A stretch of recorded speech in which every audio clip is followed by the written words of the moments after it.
Kombat!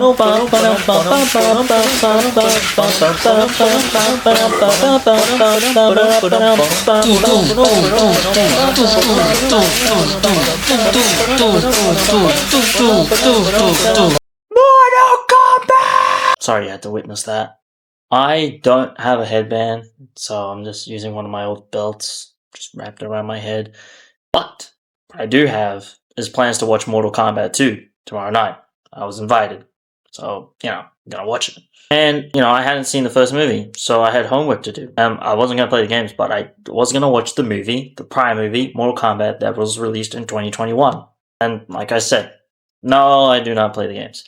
And my knowledge of the actual lore, very limited. But the Mortal Kombat games look very difficult, I guess, for me to grasp on.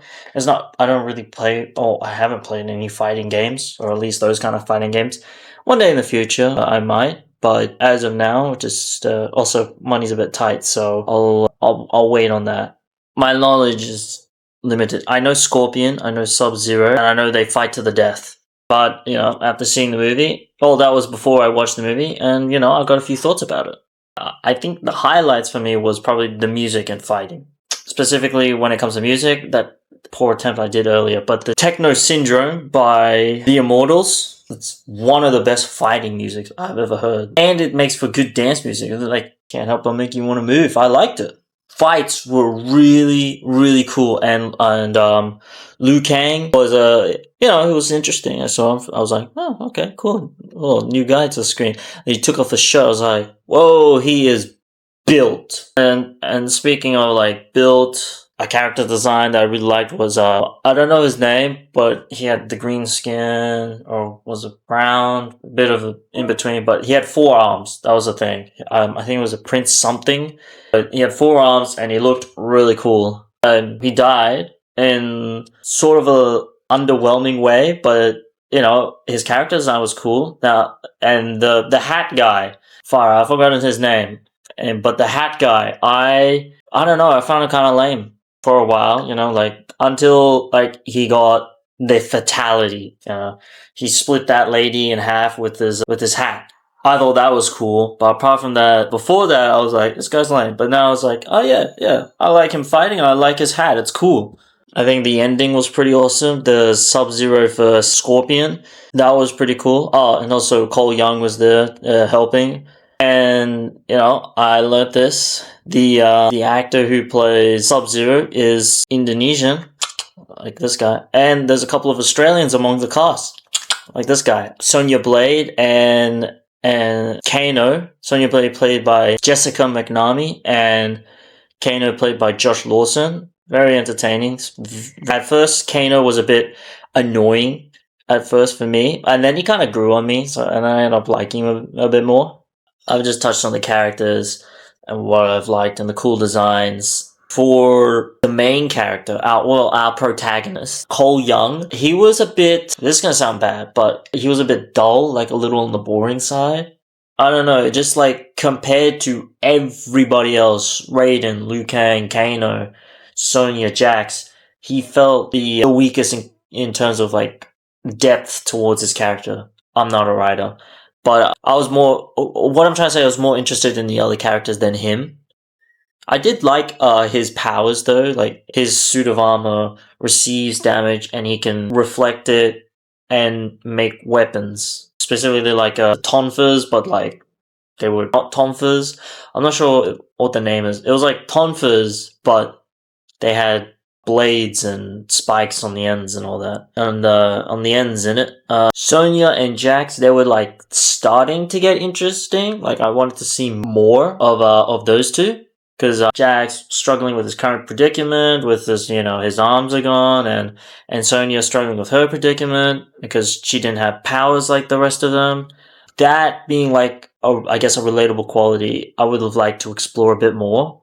My main complaint, I guess narrative isn't the strongest point, but I think the action and the fatalities overshadow it, so that's a good thing. But I guess my complaint was the lack of scenery within the settings, because Raiden's temple, which is where the movie mostly takes place, it looks cool, right? But they don't really, it's just hallways. We see it from the outside, but we don't actually really explore the temple or see much of it. I would have liked to see more of it because we're spending the most time there. The other two places we will be spending, the other two settings, I guess, is the junkyard, which is Sonya's hideout, and a fighting ring that we see at the very start of the movie and at the end where Scorpion, Cole Young go against Sub-Zero. I mean, I guess the junkyard where Sonya is, explore the junkyard, but you are in the house, and I guess that's a bit more of a scenery. Vastly different to Raiden Temple, and there's also the fighting ring, but you're only just one area. And speaking of the fighting ring, I do not, maybe it's because I don't know the lore, but I don't really understand how Scorpion found them. That came out of kind of nowhere. My theory was like, the blade is sort of like a homing beacon or something. I guess to activate it, you needed Cole Young's blood, who he shares the same with Scorpion. I'm not entirely sure, but I guess it's just cool to see Scorpion fight Sub-Zero. It was Mihan. That was cool, and they did the thing. Like, I know about that. I never played the games, but I know about it, where he like shoots the spikes. He's all like, "Get over here!" I love that, and it was a cool fight scene with the powers and all that. And yeah, it left me wanting more. I enjoyed the film, and now I'm actually kind of excited to see Mortal Kombat 2. I guess with other settings. Oh, there was the throne room with the antagonist, the sorcerer guy, where he was all like, "Your soul is mine." That throne room was cool and everything. That world, I believe is what it's called. It is dead, bro. There's nothing there. There's no need to explore it. They showed us like just a little bit when they were walking through. It's just dead and empty. I liked the film. Mortal Kombat 2021, directed by Simon McQuoid. I liked it.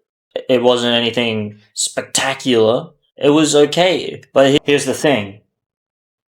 It was fun. And that happens to be one of my favorite qualities in a film. And that's okay. And you know what? It was okay enough to get a sequel. Now, I didn't actually watch the movie in cinemas. I do remember it had a bit of hype around it, but I was under the impression it wasn't well received. And it wasn't bad. So I've been lied to. The film isn't groundbreaking, but there are a lot of things to take away from it. And I think using me as an example, it's a good way to introduce someone to the Mortal Kombat universe who hasn't played the Mortal Kombat games and isn't really into fighting games, but now sort of has a vivid interest in it. These are just my thoughts, and as I've said, I've never played the source material. I've only watched like clips of it, most of like the fatalities they had in the game. So I wouldn't know if it represents it well in this adaptation, but I can say I did enjoy it as someone who's blindly gone into this. I would say I'm prepared. Hopefully I don't need the games to understand it. And I didn't need the games to understand this one. They explained it pretty well. But, you know, I think I'm prepared. I've done the homework. I've watched the movie. And I'm actually pretty psyched to watch the sequel, Mortal Kombat 2, tomorrow night. It's, from what I've seen, it's starring Carl Urban, who I very much liked his performance in The Boys. So that's all. I'll make a video on Mortal Kombat 2 when I watch it. Thanks for watching, stay safe, and have a good one. Mortal Kombat!